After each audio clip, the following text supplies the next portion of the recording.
So we got an email from a viewer asking about mold in apartment buildings. The writer said he found green and black mold in his apartment and it's causing major respiratory issues for his wife.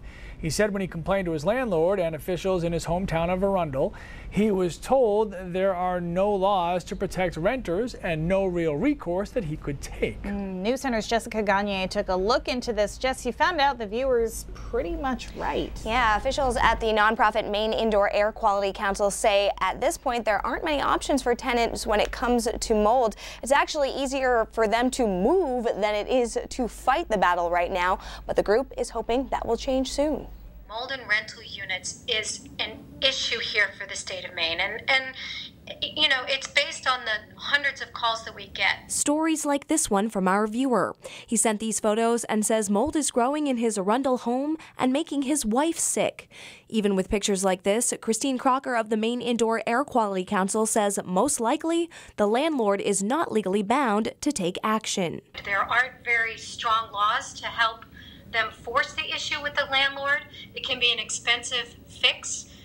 Lots of times there's a lot of misunderstanding that happens back and forth between the landlord and the tenant. Crocker says mold is prevalent in Maine and is a challenge for landlords because every tenant reacts to it differently.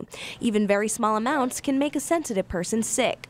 She says some towns will take action against landlords when mold like this turns up, but if a code enforcement officer is not willing to take a look, there's not much the tenant can do. If you're suffering, Crocker says moving is the quick answer.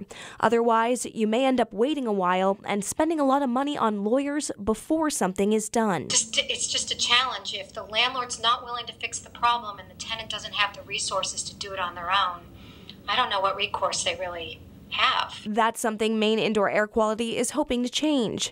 Crocker believes mold management is the responsibility of both the landlord and the tenant.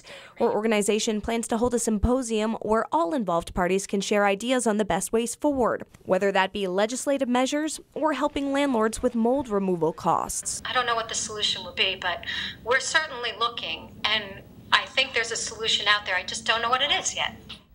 Crocker says managing moisture is the key to managing mold, and we have resources listed for you on our websites. And of course, Amanda and Lee, this is a story we will continue to follow.